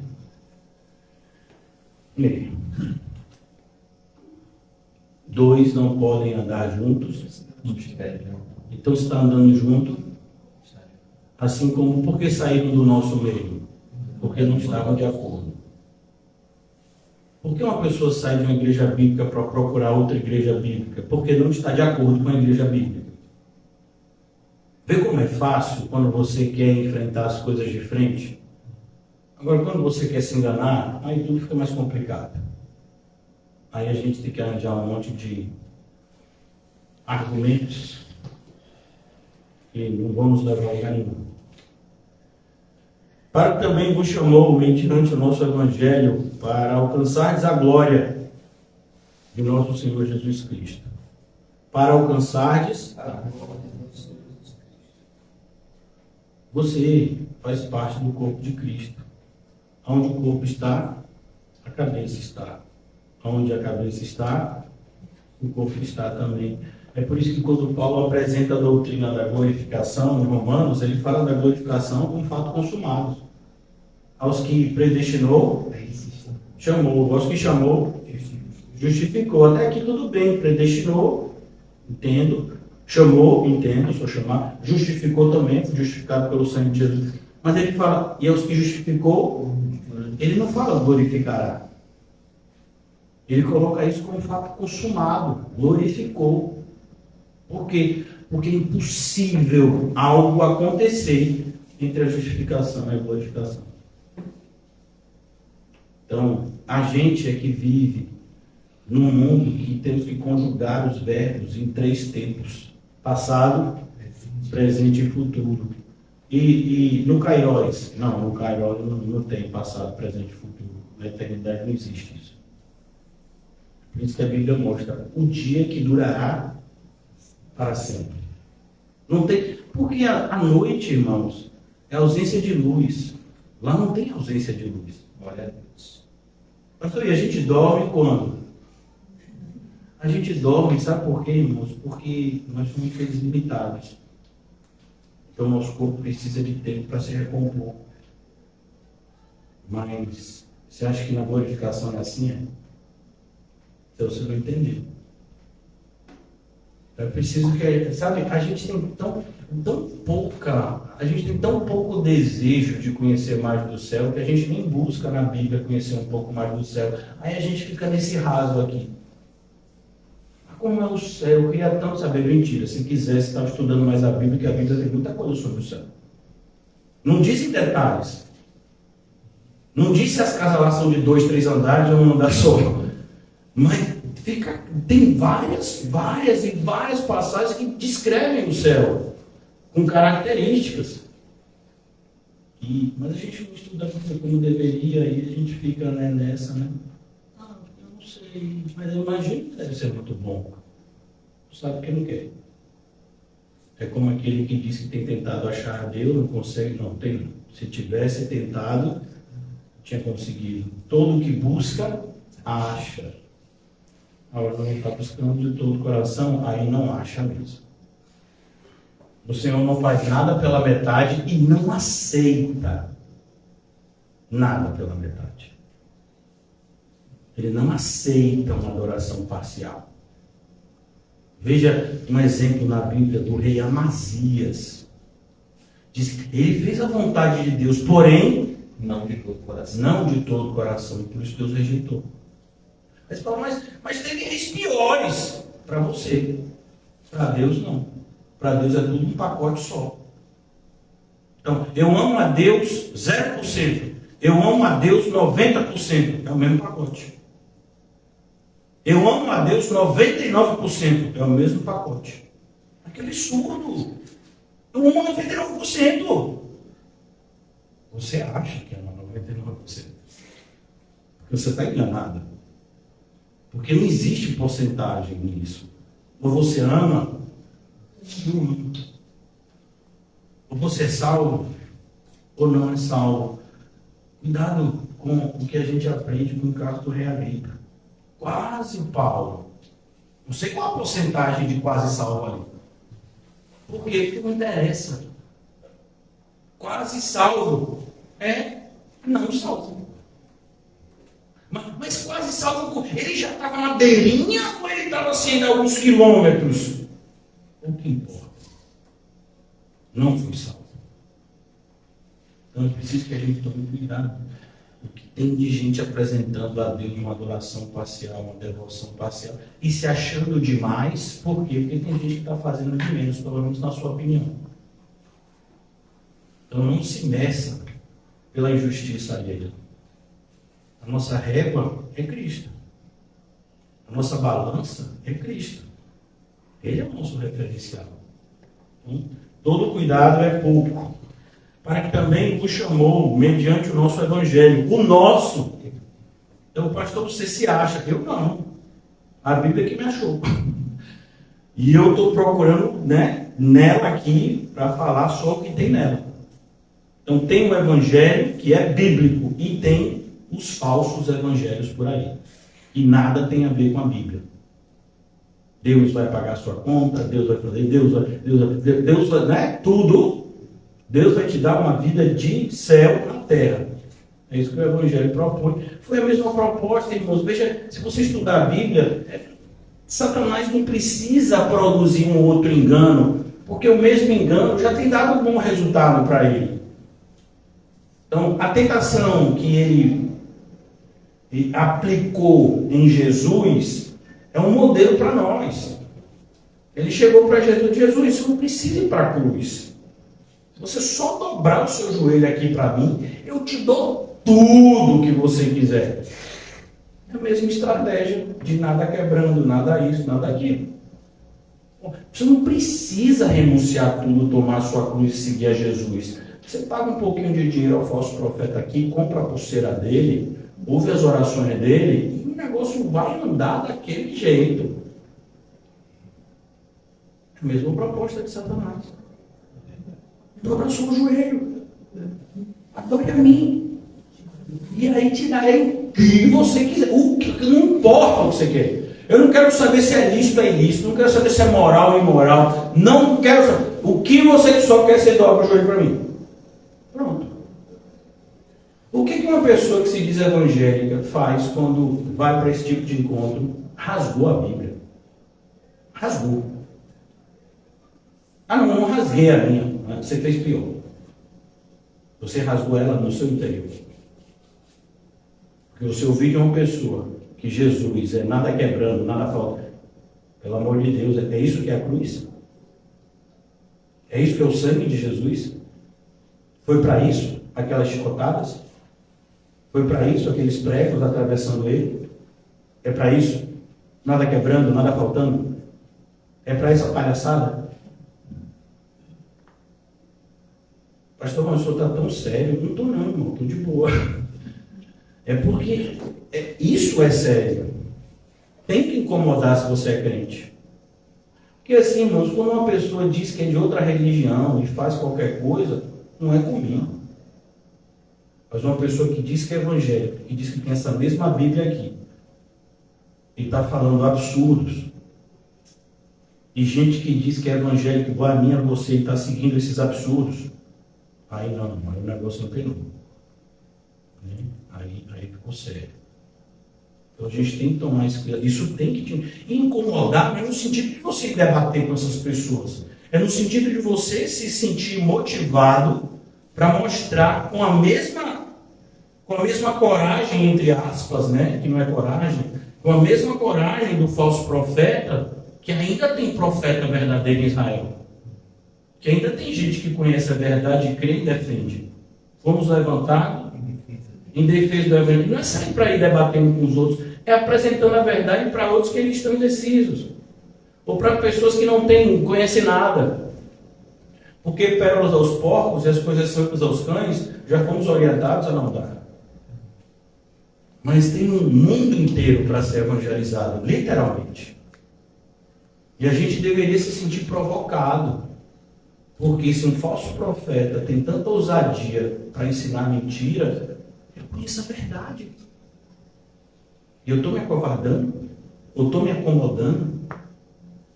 Por que isso? Que tipo de crente eu sou? Então aqui, Paulo está motivando essas pessoas. Ele nos chamou mediante o nosso evangelho para alcançar a glória de nosso Senhor Jesus Cristo. Versículo 15, se Deus permitir, vou concluir aqui, por causa do horário. Assim, pois, irmãos, assim, pois, isso significa que Paulo está dando uma ordem. Isso tudo que eu ensinei aqui até agora, faça isso por causa disso. Assim, pois, irmãos, permanecei firmes. Aleluia. Permaneça. Eu sei que você está tentado a sair para procurar outra igreja bíblica, porque ninguém suporta mais o pastor Nizam. Isso é demais, é só ele, toda vez, insuportável. Ele nem se disfarça, ele podia pelo menos pintar a cabeça de vez em quando de louro, né, para a gente pensar que é outra pessoa. Mas é sempre a mesma coisa. Gente, eu botei até um óculos diferente. Assim, pois, irmãos, permanecei firme. Fique firme. Um monte de gente vai entrar e sair da igreja. Gente até que a gente tem um carinho. Gente que a gente acha, né, fofinha, engraçadinha. Mas é isso mesmo, irmão. Né?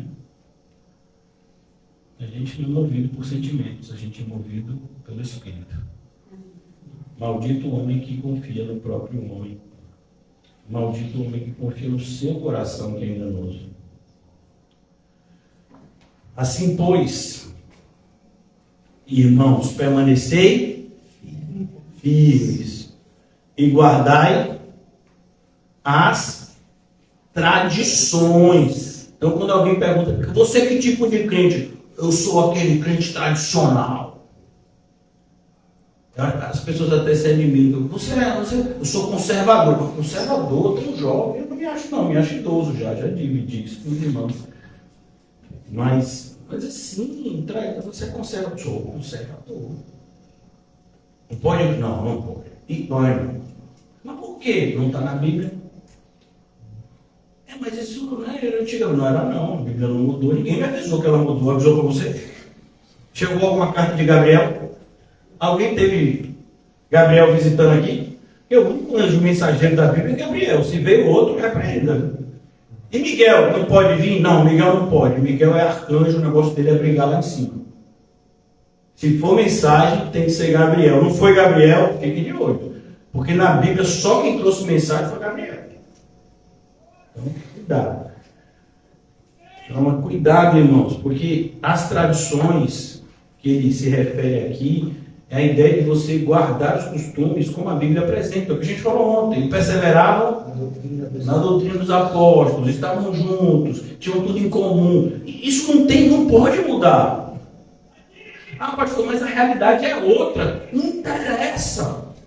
Você que pensa que a realidade é outra. O homem é tão egoísta quanto. O mundo é tão maldoso quanto.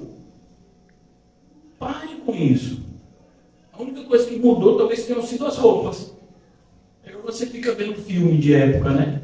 A pessoa se vestia assim desse jeito. Pode ser isso que tem um corte de cabelo muda, né? Não, o interior do homem é tão sujo quanto era na queda. Não mudou. Assim, pois, irmãos, permanecei firmes, guardai as tradições que vos foram ensinar. Então, guarde. O que significa guardar? O verbo guardar, no original, dá a ideia de você dar valor. Também. É como se você colocasse num cofre, num lugar seguro. Guardar não significa simplesmente, botei aqui em cima da mesa. Não. E isso, reter fala dessa pessoa se segurar firme com a mão, né? Guardar ainda vai mais além. Porque fala de você proteger. Você quando retém, né? Você não consegue reter o tempo todo, porque você tem que pegar outras coisas. Mas então aí você reter, tem que guardar em algum lugar, quando você pegar de novo, está seguro. Então guarde aquilo. Por quê? Você vai precisar. Você vai precisar o tempo todo. Amém. Então guarde, deixe num lugar de fácil acesso. Porque você vai precisar. A gente precisa o tempo todo do Evangelho. Tenho que perdoar. Evangelho. Tenho que amar quem me odeia. Evangelho. Tenho que aprender a ficar satisfeito com coisas que não me deixam satisfeito. Evangelho. Tenho que aprender que é melhor dar. Evangelho. Tenho que aprender que eu devo buscar as coisas do alto. Evangelho. Então tem que estar perto de você. Quer um referencial, tem que estar mais perto de você do que seu celular. Quem dorme longe do celular? Poucas pessoas. Pastor, posso falar claro, rapidamente? E são duas coisas, né? Essa alegria do Senhor, nós estamos tendo esse contexto que o Senhor deu, né? Em João 15, que eu adoro, sendo sincero para todos os irmãos. Esse é um texto assim que eu me maravilho muito.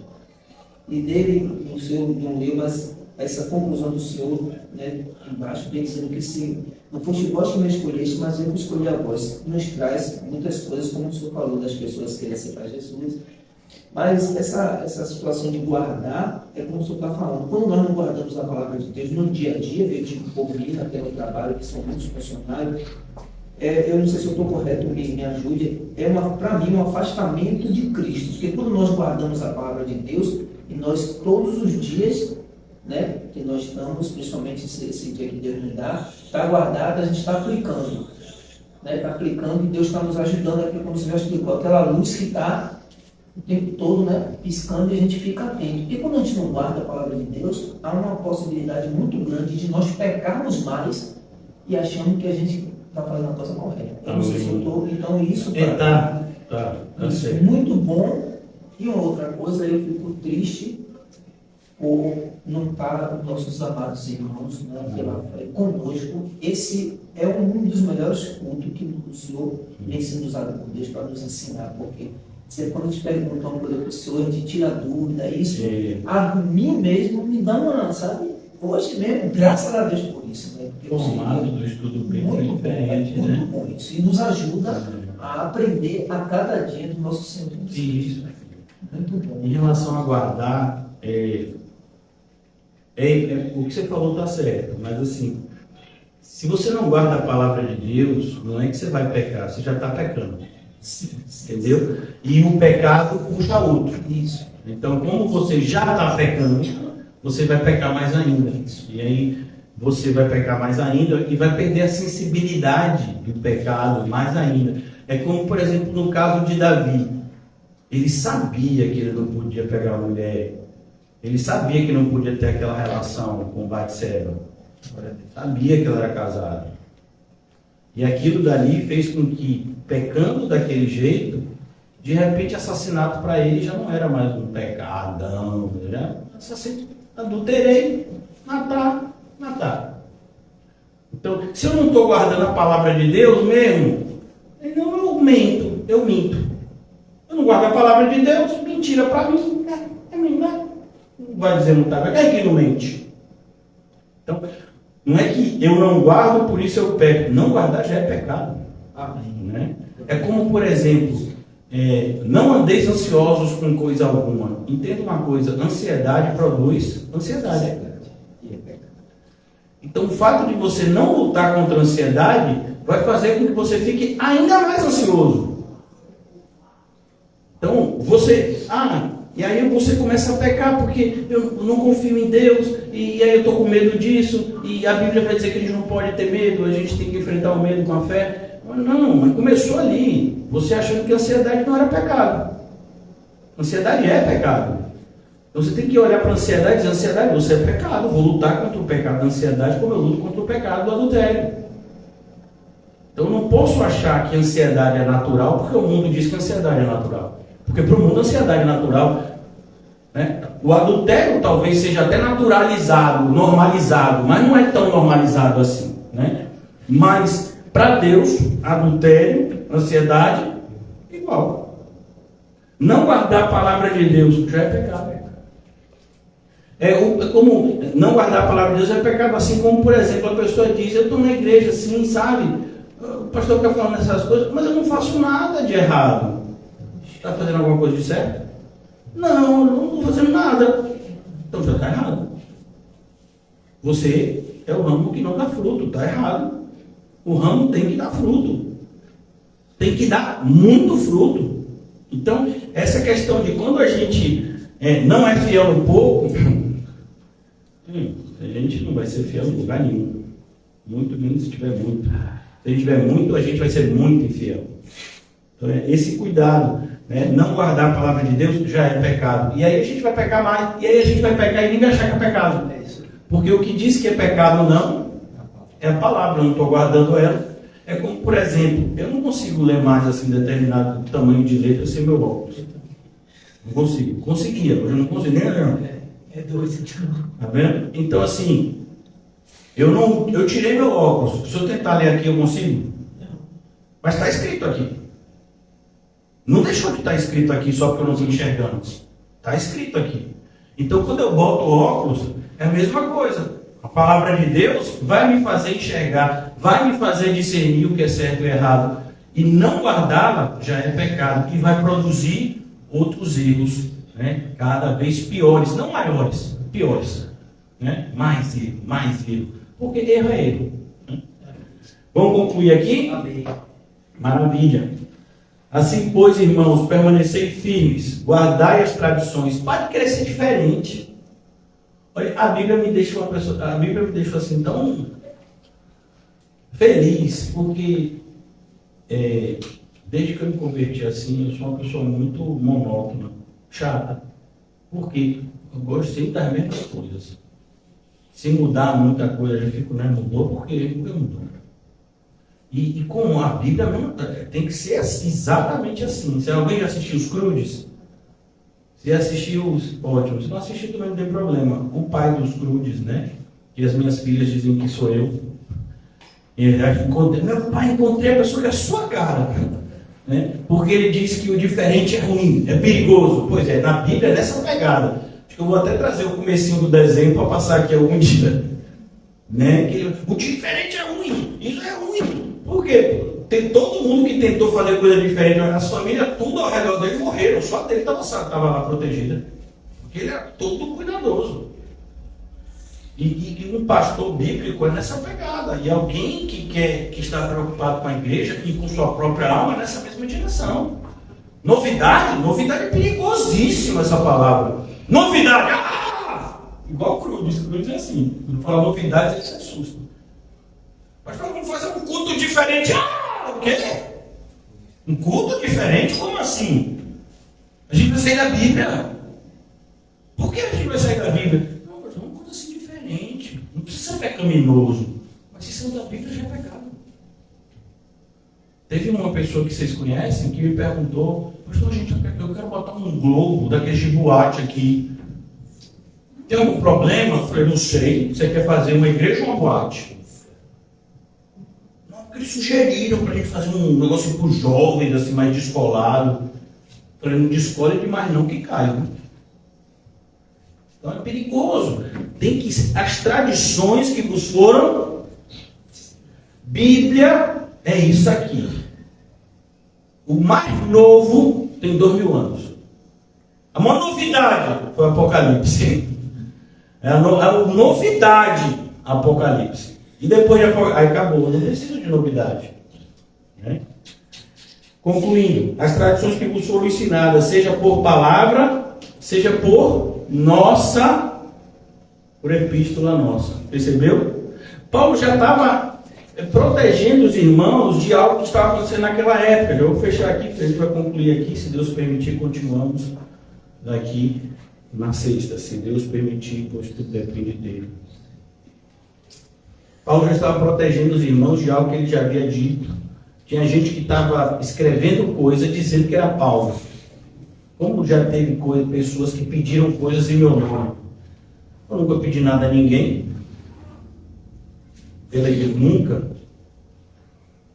Então, cuidado. Por isso que Paulo diz, vocês sabem como eu sou. Vocês sabem o que eu ensino. Se vier alguma novidade, ainda dizendo que sou eu, fiquem de olho. Eu não ensino isso para vocês. Não, o pastor falou que de boa. Tranquilo. Sem problema. Tem uma pastora que vai pregar? Tranquilo, pastor e pastor tudo igual. O pastor Isaac falou isso. Foi. Ele disse que pastor e pastor são iguais, né? Onde não tem diferença. Foi o pastor que falou isso? Foi, claro que ele falou. Foi, irmão. Não, o pastor não falou isso, não. Porque eu conheço o pastor, ele nunca falaria isso. Não é bíblico. Então, Paulo está advertindo, porque esse tipo de coisa vai acontecer ainda mais. No meu caso, eu não tenho esse respaldo todo. A maioria das pessoas me odeiam. Né? Mas imagine uma pessoa como o Paulo, que tinha credibilidade, né? Que tinha várias igrejas que levavam a sério o que ele estava falando. E as pessoas de má fé, né? Querendo usar o nome do apóstolo para enganar as pessoas. Por isso, o cuidado que a gente tem que ter. As pessoas fazem isso hoje. Com gente que morreu. Mas Spurgeon ensinou desse Spurgeon. ensinou desse jeito, você tem certeza? Aí pega uma frase que não tem nada, tira do contexto completamente do que ele falou e quer aplicar. Você não faça isso com ele. Porque você está fazendo isso com um crente que já está no céu. Né? Então a gente tem que tomar muito cuidado, porque, ô irmão, o mal não tem misericórdia. E eu não estou falando isso para você não ser misericordioso, porque somos. Mas assim, a gente não deveria ter misericórdia do erro. A gente tem misericórdia de quem está errado. E a gente ora para que a pessoa se arrependa e seja salva. É por isso que está escrito lá em Apocalipse 2, em relação à igreja de Éfeso, eu tenho a favor de vocês que odeiam as obras dos Nicolaitas. Eu também as odeio. Então a gente tem que odiar o que é errado. A gente tem que se sentir incomodado com o que é errado. E o que o apóstolo Paulo está falando nesse sentido. Cuidado com as pessoas assim, sabe? Tratando o certo e o errado como se fosse a mesma panela. Tratando o apóstata e o crente que está firme lá, todo quebradinho, bichinho, né? Das tribulações. Do mesmo jeito que o apóstata. Como se fosse a mesma panela. Não, irmão. Uma coisa é uma coisa, outra coisa é outra coisa. Judas é uma coisa, João é outra. Bom? Demas é uma coisa, Lucas é outra. Não bote os dois na mesma panela, não. Não bote no mesmo pacote. Mas é o que mais as pessoas fazem hoje. Inclusive pessoas que dizem congregar conosco, ou que disseram em algum momento e não estão mais, querendo colocar o certo e o errado como se pudesse o certo e o errado conviver junto no mesmo pacote. Não dá não. Ou está certo. Mas pastor, como assim? Como? A árvore boa pode produzir um fruto ruim? Não pode. Não pode. Quem falou? Jesus. A árvore boa não pode produzir um fruto? Não pode. E a árvore má pode produzir um fruto bom? Eu sei que é má, mas faz umas coisinhas assim que, sabe, ajuda. Pode não ajuda não. Cuidado. Porque a gente, na verdade, só é aparência. E olha que essa repreensão não foi para um crente assim, que não quer nada. Foi para o profeta Samuel. O profeta Samuel chega para ungir o novo rei, um rei que vai ser um rei correto. Ele está esperando alguém assim na pegada de Saul. Saul era uma pessoa grande e forte, de aparência. Conosco a Bíblia ensina. E os irmãos de Davi também. Davi é o mais novo. E ele chega lá na casa de Jessé. É esse? Não, não é. É ele também não. E ele erra em todos. Aí ele fica meio que sem graça, olha para o pai dele, Jessé. Ô Jessé, você tem outro filho? Porque você tem outro filho? Tenho. É pequeno, né? Tá cuidando dos bichos lá. Então eu tenho que vir, porque não é nenhum desses aqui, eu tenho algo para fazer do Senhor. É nesse contexto que ele diz, o homem olha a aparência, Deus sonda os corações. Então, por mais crente que você seja, irmãos, a gente só pode olhar o que os nossos irmãos estão fazendo. O que vocês estão fazendo dizem o que vocês são. Mas muitos podem fazer determinadas coisas, meio que, sabe quando você faz a coisa na força do ódio? Uma pessoa está fazendo também. E você está vendo a pessoa fazer. Está fazendo coisa de crente. Mas é isso, a pessoa que está na força do ódio, ela não vai perseverar até o fim. É como, por exemplo, uma pessoa que dá um mergulho com aquele óculos de nadador, né? Porque você, com um mergulho de óculos, você vê tranquilo lá embaixo, não vem embaçado. Se dependendo do seu pulmão, você aguenta lá 2 minutos lá embaixo, nos peixinhos, uma hora você vai ter que subir para respirar. Então, uma pessoa que não é regenerada, ela aguenta esses mergulhos. Mas uma hora ele vai evidenciar que não respira embaixo d'água. Então é a mesma coisa. Por isso que Paulo diz, estejam firmes. Porque se vocês retrocederem, é sinal que vocês não foram escolhidos. O sinal final da nossa eleição, irmãos, é a perseverança final. Então, qual é a prova se a gente é eleito ou não? A prova definitiva é se a gente persevera até o fim. Quem disse isso? Jesus. Quem perseverar até o fim, esse será salvo. Tem gente que vai conseguir perseverar um tempo. Tem gente que vai conseguir perseverar até algum tempo. Mas até o fim, só os salvos. E é por isso que a gente tem que tomar todo cuidado. Para não negligenciar a saúde da nossa alma. O mundo, jamais, eu já estou... Passei do horário que eu estou me proposto. O mundo é sedutor. Não se engane. E o grande erro da gente, são vários, mas um grande erro que a gente comete é confundir sedução com imoralidade.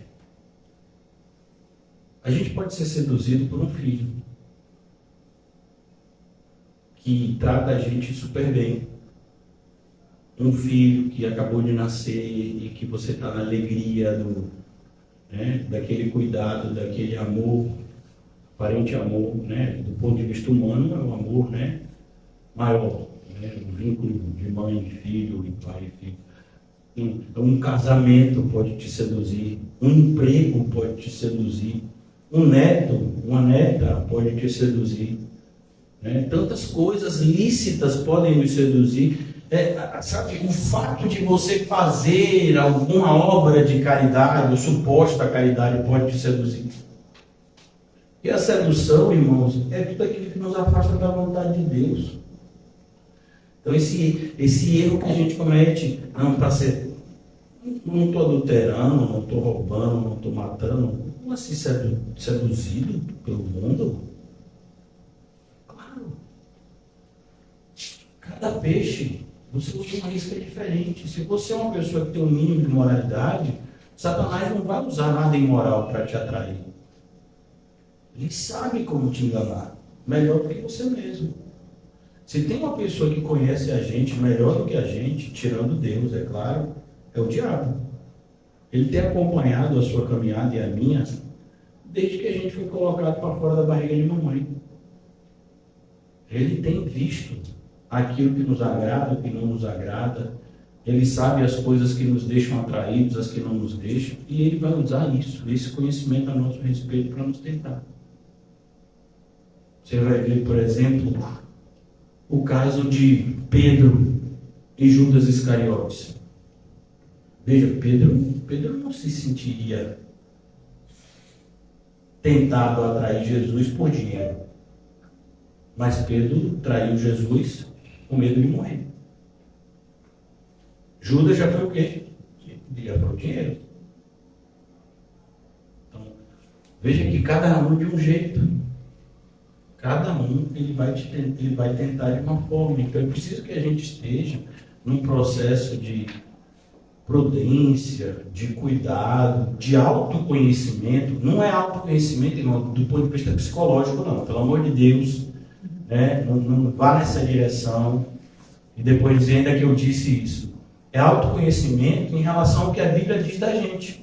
Então eu pego o que a Bíblia diz do ser humano e eu vou me examinar, como está escrito em 1 de Coríntios. Examine-se o homem, assim. Em 2 de Coríntios também. Examine-se o homem para ver se está na fé. Então eu preciso me conhecer melhor à luz da Bíblia. Eu não posso simplesmente dizer, eu acho que eu sou crente. Não, eu tenho que dizer, eu penso que eu sou crente porque a Bíblia diz que o crente vive assim, assim, assim. E eu estou procurando viver assim, assim, assim. Ainda não estou assim, assim, assim. Mas no meu coração, desejo viver assim, assim, assim. Então tem que ter argumentos. É como uma petição. Trazendo para o universo jurídico. Você vai pedir alguma coisa no Poder Judiciário, você não pode, eu quero, juiz, que você faça isso. Por quê? Qual é a lei que você vai usar? Porque na lei tal está dizendo que eu tenho direito a isso aqui. E na jurisprudência, tem vários casos como o meu, que eles conseguiram isso aqui que eu estou pedindo. Viu, juiz? Então eu estou pedindo que você faça isso. E ele vai analisar. Ah, mas o juiz não sabe a lei? Sabe. Você também devia saber, para pedir qualquer coisa na justiça. Principalmente no Brasil. Você não pode ir na justiça. Na maioria dos casos, você não pode ir para a justiça. Você tem que contratar um advogado. Você não pode contratar um advogado, você vai lá na Defensoria Pública, né? Ora, né? Ou então usa de conhecimento fraudulento, como alguns que eu conheço, e aí consegue passar na frente de todo mundo. Mas assim, vai na defensoria por quê? Porque tem coisas que você não vai poder pedir para o juiz, vai ter que ter um advogado que faça isso, que estudou direito, que tem OAB para poder pedir, porque na lei diz que é assim. Então a gente tem que tomar cuidado, porque a gente não pode viver, né, com essa negligência em relação à nossa alma, em relação à nossa saúde espiritual. Hoje eu acompanhei um ente querido a fazer um exame que detecta onde está o câncer. Não é nem se tem câncer, é onde está.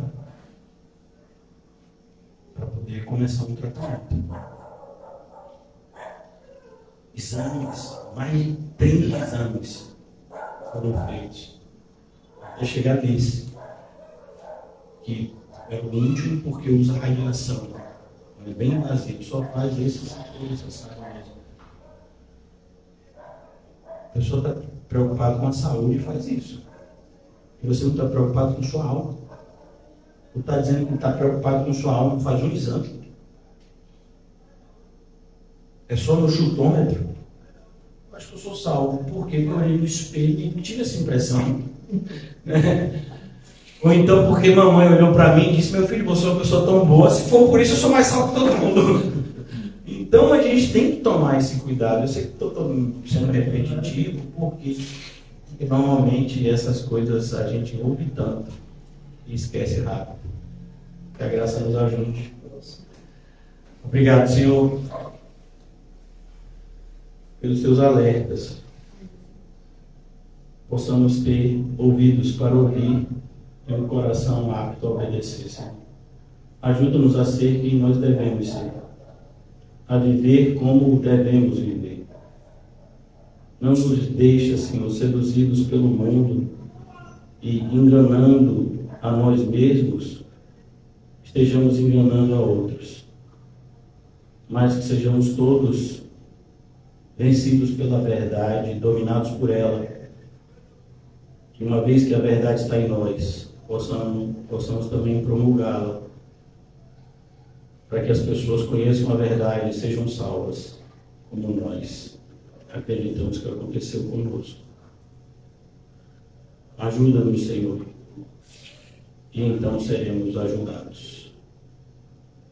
Eu oro em especial por esse estudo, que o Senhor continue a ser a nossa principal motivação. Oro pelas pessoas dessa comunidade, Senhor. Que o Senhor tenha compaixão delas e que elas possam, ouvindo o Teu Evangelho, serem salvas. Não nos permita, Senhor, desistir de orar pelos perdidos. E nunca nos cansemos de fazer o bem. Obrigado, Senhor, pelo privilégio ter estado aqui nessa noite. E que toda essa manifestação graciosa não tenha sido em vão nas nossas vidas, mas que, pelo contrário, possamos dar frutos que evidenciem a Tua graça maravilhosa nas nossas vidas. Em nome de Jesus, amém? E graças a Deus, saúdem-se mutuamente. Amém. E sejam felizes com Jesus. Amém. É bom. Aleluia, obrigado.